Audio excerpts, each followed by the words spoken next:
Pelvic Inflammatory Disease, Causes, Diagnosis, and Treatment. Pelvic Inflammatory Disease, PID, is an infection of a female upper reproductive organs.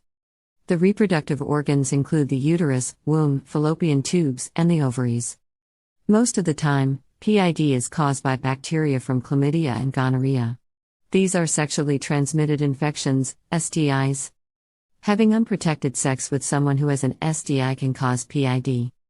PID can also occur when bacteria normally found in the cervix travels into the uterus and fallopian tubes during a medical procedure such as childbirth, endometrial biopsy, removing a small piece of your womb lining to test for cancer, getting an intrauterine device, IUD, miscarriage, abortion.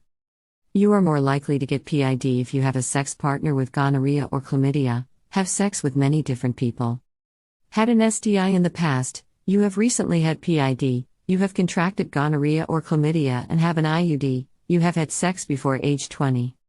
About 1 in 8 sexually active girls will have PID before age 20. The number of women with PID has dropped in recent years. This may be because more women are getting tested regularly for chlamydia and gonorrhea. Many women do not know they have PID because they do not have any signs or symptoms. When symptoms do happen, they can be mild or more serious. Signs and symptoms include pain/tenderness in the lower abdomen. This is the most common symptom, fever, 100.4 degrees Fahrenheit or higher, vaginal discharge with unusual color, texture and smell. Painful sex, pain when urinating, irregular menstrual periods, bleeding after intercourse, pain in the upper right abdomen, this is rare. PID can come on fast, with extreme pain and fever, especially if it is caused by gonorrhea. There is no single test for PID to diagnose PID. Physical examination is done to check for signs of PID and test for STIs. If you have pain in the lower abdomen, you will be checked for unusual discharge from your vagina or cervix, an abscess, collection of pus, near your ovaries or fallopian tubes, tenderness or pain in your reproductive organs. You may be tested to find out whether you have PID or a different problem that looks like PID. These can include tests for STIs, especially gonorrhea and chlamydia. A test for a urinary tract infection or other conditions that can cause pelvic pain is carried out. Pelvic ultrasound or CT test will be done to look at your internal organs for signs of PID.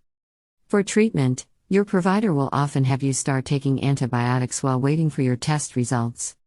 If you have mild PID, your healthcare provider will give you a shot containing an antibiotic. You will be sent home with antibiotic pills to take for up to 2 weeks. You will need to follow up closely with your healthcare provider. You must take all your antibiotics, even if your symptoms go away. This helps to make sure the infection is fully cured. You might be admitted to treat your PID if you are very sick, pregnant, your symptoms do not go away after taking the antibiotics, or if you cannot swallow pills, or if you have an abscess in a fallopian tube or ovary. It's advised that your partners are treated and that you avoid sex until your treatment is completed.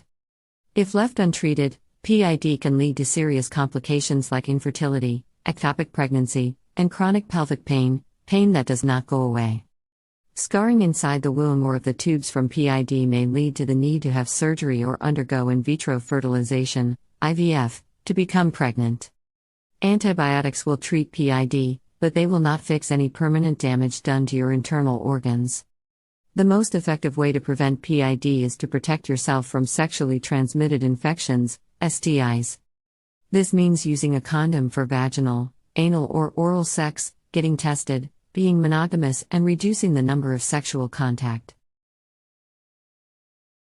Thanks for watching.